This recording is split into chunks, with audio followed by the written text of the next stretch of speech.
Should you just pick the highest ranking MBA program that you can? A top MBA program can cost over $250,000. Hi, I'm Matthew Lee. I'm a medical doctor who recently got a scholarship and admission into a top MBA program. Most of the MBA videos and forums I found online weren't good and didn't answer questions for international students, non-traditional applicants, and MBAs outside the top US schools.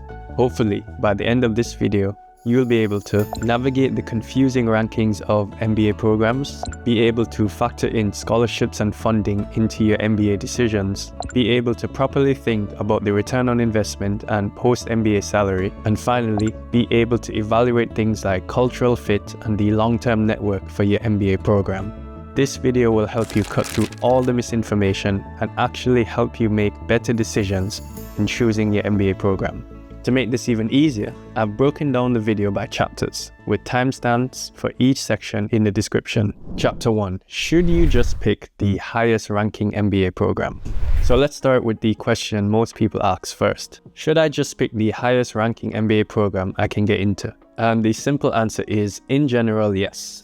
But it's a lot more complex than this, because rankings are everywhere, and it depends a lot on which ranking list you're using. For example, if you use the Financial Times versus US News, you might get difference in the rankings marginally, but honestly, the same top 20 schools sort of show up again and again. In general, the N7 schools, which are the top 7 business schools for US programs, is universally led by Harvard, Stanford, and Wharton. The other top 15 programs, commonly referred to as the T15 programs, largely remains the same, so you'll find that most of the ranking lists show that the top 20 schools sort of just interchange with each other. But especially if you're applying as an international applicant, it's worth noting that not all rankings are created equal. For example, if you use the US News rankings, these only rank American schools. So if you're looking at global options like London Business School or INSEAD, you'll probably want to focus more on ranking lists like the Financial Times or QS. These cover more international programs. Also, just keep in mind that even though these ranking lists have some weighting, they are based on a variety of factors that we will discuss later. But in general, if you're choosing between two schools and one is consistently ranked higher across the board and you can afford it, it probably makes sense to go to the one that is better ranked. Obviously, there's some nuance to this. Rankings can't tell you if that school is right for your profile, because not everyone is chasing the same outcome or coming from the same career background. And that's why before you let the rankings solely dictate your decision, you need to understand what they're actually measuring and what they're not. What MBA rankings actually measure. So most ranking lists typically have a main criteria for measurement. They commonly include things like post-MBA salary, employment reports, faculty research output, international exposure, diversity, and student satisfaction. But to be honest, most of us applicants aren't choosing a business school based on how many research papers the professors put out. And when we're looking at it, probably the most important stat for us is the salary uplift and the employability. However, on its own, this doesn't always paint the full picture either, especially if you're coming from a country or industry where your starting salary pre-MBA is already low. So yes, the rankings do give you a rough sense of employability and alumni rigor, but they don't actually tell you if the school is right for you. Then the question is, how can you look beyond the rankings to make the best decision? Industry, region, and career goals. So something I wish more people would talk about when choosing MBA programs is that rankings in general are a great guide, but you have to take into consideration your specific goals. So a school could be a top 5 on every list, and still it could be the wrong fit for your career and what you're trying to build, because the value of the MBA really depends on a lot of things beyond the rankings. For example, it depends a lot on what your career background is and what you want to do, what industry you want to go in, and what industry is this school good at placing people in, where in the world do you want to work, and what is your overall short-term and long-term plans with this school. Let me break this down further. You'll still find that there are still industry specifics to look into for your MBA program. For example, if you want to go to finance, Wharton, Booth, Columbia, London Business School are perfect for that. But for example, if you wanted to go into brand marketing, you'll find that probably Kellogg, Ross, or even schools like USC have really serious strength here. If you wanted to look into entertainment, schools in California have a really big advantage just because of their location. And then for tech as well, California is really strong. When you're looking at Stanford, Sloan, Haas, those schools really dominate the pipelines. However, let's say you're not even chasing a traditional MBA job. Let's say you're aiming for venture capital or social impact investing. In those cases, the #1 ranking MBA for you might not be the one that gets you closest in the rooms you want to be into. So my recommendation would be, instead of chasing the overall rankings, look at the career reports for the schools you want to go to and see which pipelines these students are going down. But if you're looking to go down the most common post-MBA routes like consulting or investment banking, maybe the answer for you is really to go after the highest ranking MBA program you can. But I just want you to be sure that you know what you're doing before you make that decision. Number 2, geography is everything. The next biggest thing you want to consider is the region you want to be in after your MBA. Because even if your MBA program is marketed as global, most times the recruiting for that school isn't. In general, companies tend to hire where they operate. That means if you want to work in New York, for example, do not pick a European school that is almost going to be impossible for you to recruit into New York after you finish your MBA. If you want a career in California, for example, then it's probably best to go to a school in California, as your network and recruiting pipelines are going to be there. Now, if you're looking at international programs and you want to live in London after your MBA, then the obvious answer for you is to go to London Business School or Oxford, for example. So yes, the brand might be global, but the job offers are mostly local and region specific. You ideally want to build your network and your recruiting prospects in the same location where you do your MBA. That being said, it's important to note that even in region-specific places, the rankings of certain programs, for example Harvard, Wharton, and Stanford, does really carry its weight internationally, even in home countries of international applicants. Number 3, does the MBA align with your career stage? And finally, what you really need to consider is, what is your actual next move directly post-MBA? Are you doing your MBA to switch industries? Are you doing it to change countries? Are you doing your MBA to build your professional network? Or are you doing it to start your own business? If you're looking to aim for a really quick career pivot, like you want to get into consulting or investment banking from a completely unrelated field, then a strong recruiting pipeline and a powerful brand name probably matters more than anything. But if you're more established and already have direction in your career, maybe you just need the right platform to scale. So don't just follow what Reddit or YouTube tells you to do. Ask yourself, what outcome do I want from this MBA? And which school gives me the best shot at that? Where's that network? Where are these recruiting pipelines? Or overall, what is the overall cultural environment of this school? So in general, this is how you make the rankings work for you, by applying it basically in a cost-benefit analysis that is specific not only to your profile, but to your post-MBA goals. Chapter 2, will you be sponsored or be getting a scholarship? 1. Funding completely changes the ROI equation. So if we're being realistic, an MBA isn't cheap, and it's a significant investment in your future and takes a lot of time. Once you begin to add up the tuition, relocation, living costs, and the income you're giving up while you study, you're easily looking at over 150 to over 250,000 US dollars all in. So if you're getting a scholarship or your job is sponsoring you, it isn't just a nice to have bonus. This factor should really change how you view your entire school list and MBA prospects. A scholarship could easily be over 100,000 or even cover the entire tuition of the school. That could be the difference between you being stuck choosing a role that fits your goals post-MBA, or you're sunk under so much debt that you have to just chase the highest salary post-MBA to repay off your loan. And I think it's actually crazy to think that most people still apply to business school just looking solely at the highest ranking programs, and then they sort of hope that they get the funding after. To me, that's backwards, because funding should always be at the forefront of the decision process, and it should actually shape your entire school list from the very start.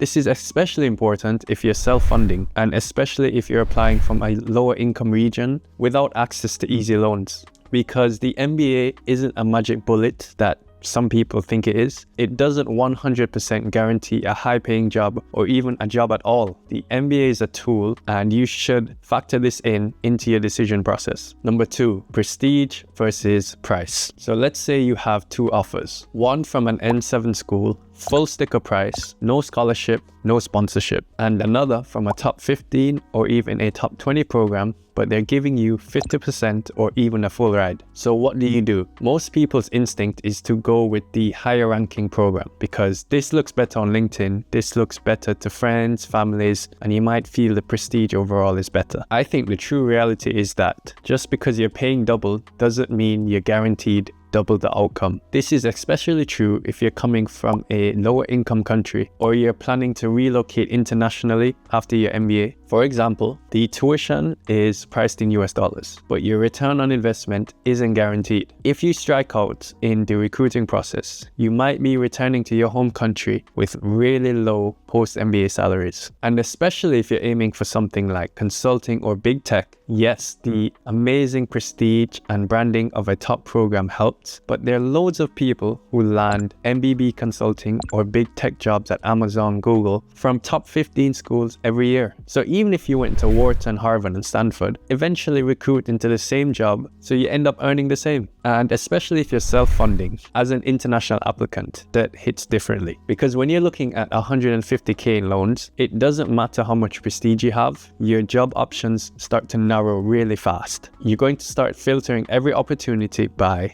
1. Will this help me pay off my loan? Instead of, is this actually what I want to do? And that's sort of the dangerous part of it. Because 2, the whole point of an MBA is to open up new doors and new career options. It's not meant to box you into the highest paying job just to survive your loan payments. So caveat, if you're sitting on a major scholarship from a school that's ranked 12th or 15th, don't dismiss it just because it's not a top 3 program. That's still a world-class education, a powerful network, and a lot of financial flexibility on the other side. And I get it, prestige matters a lot, and maybe the higher ranking schools' return on investment will in the long run be higher. But in a majority of cases, your personal timeline and goals really does matter more. So if you work it out and the jobs you're recruiting into, it's going to take you over 10 years for you to get that return on investment from the highest school without any funding. Is that really a win? 3. Which schools actually give scholarships? So here's something I didn't know when I first started applying. Not all schools treat scholarships the same, and some barely offer them at all. So if you're applying to places like Harvard, Stanford and Wharton, first, you'll notice that they rarely give out merit-based scholarships, and most of their funding is need-based only. And even then, especially if you're international, it's quite limited. On the other hand, you might have more success with schools like Duke, Darden, Ross, London Business School, Oxford. They tend to be more generous, and they actively use scholarships to attract talent, especially from underrepresented or international backgrounds. Some schools are also really strategic. They'll offer funding to people just below their median stats as a way to secure yield and boost their class profile. So if you're just on the brink of their GMAT or GPA medians, but you bring a unique story or geography, you might actually have more leverage than you think. This is partially because a lot of international schools really want to be competitive at the global stage. Now, to add some nuance, if you're lucky enough to get a full ride scholarship at any school, especially a high-ranking school, that is the biggest game changer. And if you're sponsored by your employer, that's probably even more straightforward, because oftentimes when you're sponsored, you don't get to choose freely anyways. Some companies will only sponsor you to certain schools, and they usually require you to return a few years after your MBA. So in these cases, yes, absolutely aim for the highest ranking MBA program you're able to attend, especially when it's free. If someone else is paying and the school has the prestige and network, that's probably the most ideal case. But if you're like a lot of applicants and you're funneling this yourself, you really need to look beyond the rankings, because not every school will help you pay for it. And a great brand name with a lot of debt with no plan to pay it off after isn't really a flex. Chapter 3. Can you afford the return on investment, salary and debt? 1. The real cost of an MBA. So let's zoom out for a second and actually talk about the real cost of doing an MBA. because the sticker price on the website for tuition is literally just the starting point. And if you want to learn more, in my last video, I broke down the total cost of an MBA much beyond the tuition. To recap, it's living costs for the city, whether that's a high cost of living or low cost of living city, lost income while you're studying, and if you're taking out a loan, the debt interest on top of that. And for international students, it's even more. You have relocation costs, health insurance, visa applications, and dependents if you're relocating with family. So when you actually hear people say they've spent over 300,000 US dollars on their MBA, they are not exaggerating. And when you take all these costs into consideration, that is the real number you should be running your return on investment against, not just the tuition on the brochure. Because if you really think about it, every decision you make from here, what school, what city, what job you want to take after, will be shaped by whether you can afford that investment after your MBA. 2, can you actually afford it? So let's talk about ROI, your return on investment, because the truth is that the ROI definitely isn't the same for everyone. For example, if you're coming from a high-paying finance job in New York or you do consulting in London, the path is pretty linear. You either take 2 years off of work, pay the tuition, or get sponsored by a job. You get promoted or you land a higher job and you're back on track financially in a couple of years. But if you're like me or like most international or non-traditional applicants, the story is a bit different. So maybe you're coming from a lower income country where your pre-MBA salary is nowhere near 100,000, which is usually in public sector jobs. Maybe you're in healthcare, government, or education. Or maybe you're coming from a startup background or an entrepreneurial path with inconsistent income. In that case, a total MBA cost over 6 figures might be a massive leap from your lifestyle. And yes, the post-MBA salary might be over 150,000. So when you compare it to your baseline, it's even more than double an increase in salary uplift. And that for me could be a entirely game-changing financial revolution for you. With that being said though, this comes with real serious pressure, because when you graduate, you're not just looking for a job. If you are international, you're looking for a visa-sponsored job in a foreign market with limited time to secure it, while your loans are already racking up interest. This could mean the difference between you accepting a job that's at a tier 2 firm or a niche role that really does align with your goals, because you have to turn it down because that salary will not be enough to repay your loan payments. And that's the part that isn't mentioned a lot about MBA programs, is that the return on investment isn't just about how much you earn after, it's also about how long it takes you to land that job, what your monthly repayments on your loans will be like, whether you can actually live well while paying it back, and if you will have the freedom to take the role that actually fits your career goals, not just the highest paying one that you can actually get into after your MBA. 3, so are the top tier programs worth the debt? So let's say the highest ranking program on your list comes with a $250,000 price tag. You will actually hear a lot of advice that says this is fine because in the long run, you will be able to pay it off. And to be fair, in general, they are probably not wrong. When you do a top tier MBA program, it usually comes with higher starting salaries, stronger recruiting pipelines, and a network that is so valuable and only compounds years after. So when you're looking at a 10-year to 15-year horizon for your return on investment, it can be really substantial. But here's the thing, the long-term payoff only works if you can handle the short-term pressure, because I believe that the first year after graduation is when you're going to be the most stressed. Your loans are going to kick in and you might be adjusting to a new job market or even a new country. The decisions you make in those years will often shape the return on investment for the years that come after. This is especially difficult for international students because your job search isn't just about fit, it's about visa sponsorship, timing, salary. So if you're betting big on a top school, and you're paying the fee yourself, you really need to be clear on your post-MBA earning potential, the market you'll be job hunting in, and how fast you'll need to hit that return by. Because yes, the prestige of the MBA is going to open a lot of doors, but you really need to align it with your timeline and your tolerance for risk. Chapter 4. location, culture, and visa. 1. Where do you want to work after your MBA? So you really need to ask yourself where you actually want to work after your MBA. Again, almost every school markets themselves as a global brand, but in reality, most MBA programs only recruit locally. So when you're looking at programs, you need to make sure you're looking at where are the alumni that went to this school working now. Especially if you're international, you need to look on the website or ask students, where are the international students working after? Are these companies that are taking them in even sponsoring visas anymore? How easy is it to stay long-term in that country after the program, if that's your goal? And for the international students, if your plan is to go back home, make sure the school you go to has brand recognition in your home country. So a top regional school in the US might mean nothing in your home country, but for instance, a higher ranking program might carry more weight. So in general, you want to pick a school that's based in the country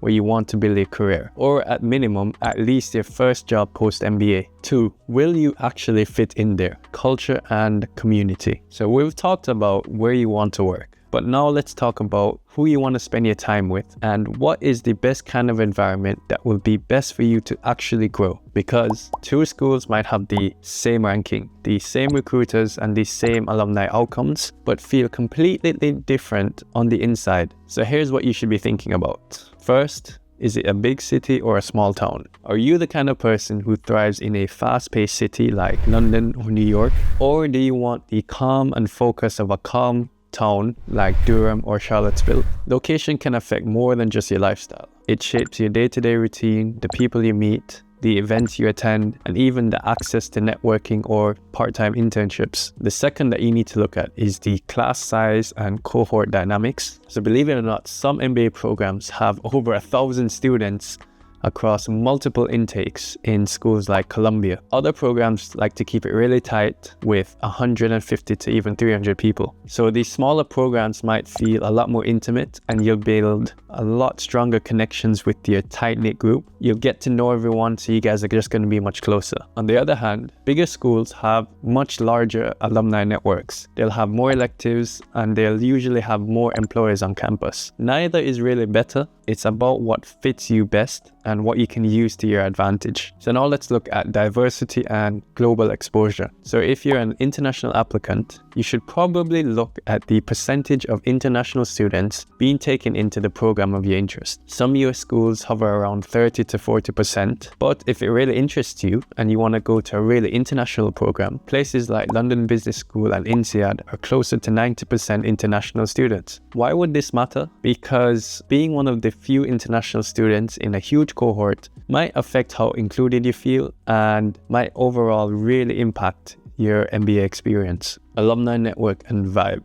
So this one is a lot harder to measure, but I still think is really important. You really need to look at your program and find out, are the alumni engaged and accessible? Does the culture at that school feel really cutthroat, or does it feel like they're more collaborative? Can you actually see yourself building long-term relationships with the people in that class? And for me, honestly, this is where the quiet work pays off. You can DM students on LinkedIn, join the Q&As that the school hosts, or you can even visit the campus on an open day. You'll probably learn more in 30 minutes from having an honest conversation with an MBA student than watching 10 hours of videos on YouTube about what you think the school is. Can you actually stay there? Visas and international realities. So let's say you found the perfect school. Great culture, great brand, great career fit. But then here's the next big question. Can you actually stay in that country after graduation? Because for international applicants, it's not just about getting a job, it's about getting the visa. So let me break it down. So let's speak about the US and the H-1B lottery system. So obviously the US is home to the MBA program, and it has some of the most prestigious programs in the world. But the post-MBA visa path for international students is technically a gamble. It's not 100% guaranteed, even if you go to Harvard. Most of the graduates go on something called the F1 optional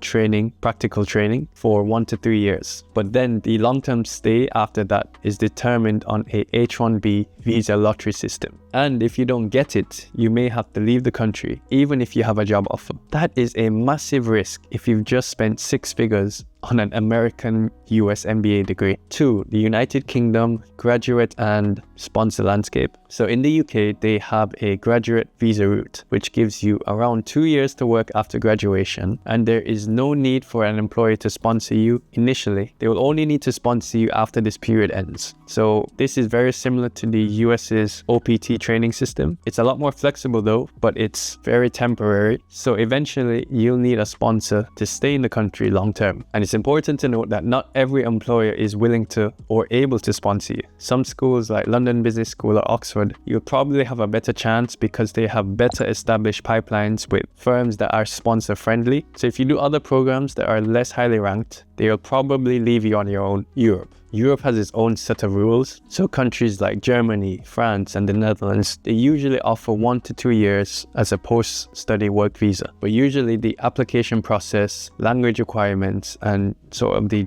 job market dynamics really does vary. So if you're considering schools like INSEAD, really do your homework. Figure out more than just the visa length, but how realistic it is to actually get hired and stay in the country if that's your plan. Relocating with a partner or kids. So if you're moving with someone else, your decision gets even more complex. You need to look into, will my partner be allowed to work? Can your children attend school affordably? What are the healthcare costs and support systems in this country? Because when you have a family, it's not just your MBA experience anymore. It's about the entire family experience, financially, emotionally, and logistically. Will the brand travel with you? So finally, you have to ask yourself this. If you do return to your home country, or go somewhere else entirely, will this degree still open doors? When you think about it, a top tier school from the US or UK or EU, it needs to carry global weight. Because if you do a nice niche program somewhere in Europe that it's not recognized, you have to ask yourself, what is likely going to happen in the long run? And will this MBA help or limit my options in the long run? Chapter 5, do you match the median profile? So how do your stats influence outcomes? So here's a question you should really consider early in your MBA application decision process. Do I actually match the kind of applicant this school typically admits? Because when you're looking at rankings, it's easy to think of the MBAs in sort of a vacuum system where M7s are your reach schools, T15 are really good, and maybe your T20 are your backup schools. But the reality for me, at least, is that it doesn't really matter where the school ranks. It's about where you rank in relation to that school. So any MBA program worth their salt publishes their class profile. They'll have their average GMAT, GRE, GPA, average years of experience, what industries they recruit their students from, and how many international students they are. And if you're a really savvy applicant, these numbers really matter or should matter to you. So if your stats are at or above median, that's really good. You're in a strong position, not just for admission, but for scholarship money. But if you're below the median, even if you have strong work experience, basically what you're asking the school now is to take a bigger bet on you. So when that happens, 2 things are likely. 1, you're less likely to get in, which is obvious. 2, if you do get in, you're much less likely to get funding. And the simple reason for this is because schools usually reserve their merit scholarships for applicants that are going to boost their stats. Now, that being said, I'm not saying that you shouldn't aim high, but it does mean you need to be very strategic. For example, if you're applying to a school where the average GMAT is 730 and you're sitting somewhere around 660, you might still get in, but you'll probably be paying full sticker price. And that's fine if the school is giving you the outcome you want, but if your return on investment is already tight and you're trying to choose between a dream school paying full price or a solid program where your stats are above average and you can get a scholarship, that is a very big difference cost-benefit analysis. So when we are considering international applicants, there's a small silver lining. So some schools really do value diversity and global experience more than just raw stats. For example, places like London Business School and INSEAD are famous for having lower GPA expectations versus US schools, higher percentage of international students, and more openness to non-traditional backgrounds. So if your profile isn't screaming, I'm the perfect traditional MBA applicant, that doesn't mean that you're out of the running. You just need to match into the right schools. So I think the final takeaway for this is don't just ask, is this a top ranking school? You kind of need to ask, am I the right candidate that they usually admit? Am I the candidate that they want at this school and will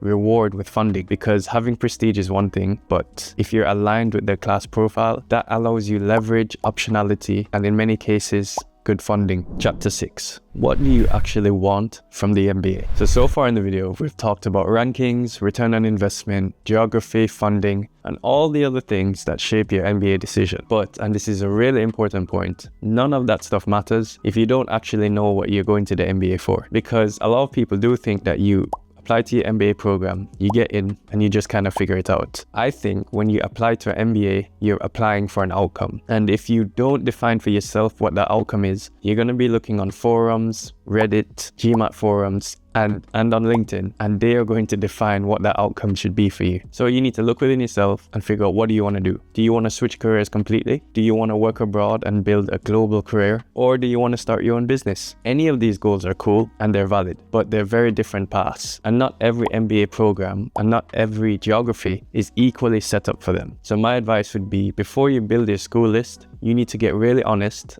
and look within yourself. Why am I even doing this? And if you find the answer to be, I just feel left behind, or other people around my age are doing it, you really need to pause. So the MBA isn't a magic reset button. It's a tool. But if you do have some direction, even if it's in the early stages, you can really start making some smart decisions. So for example, if you want to try entrepreneurship, you need to pick an MBA that has the ecosystem that gives you the time, mentorship, and network for that early stage exposure. If you really want to go down the traditional routes and do consulting or investment banking, then yes, recruiting pipelines, brand prestige should probably shape your top choices. So if you're looking to work internationally, like for instance in Europe long term, then it isn't just about the rankings, it's about location, it's about visa pathways and what region you want to have your network in. So yes, you really need to be honest with yourself about what you actually want from your MBA, because once you're clear on that, the decisions get a lot easier. So hopefully by the end of this video, you're not just asking yourself, where can I get in? You're asking yourself, what MBA program will actually help me build a career, lifestyle, and leverage I want to have 3 years from now, 5 years from now, 10 years from now. Because at the end of the day, as I keep saying, the MBA is a tool, and it's a tool that you use to build your version of success.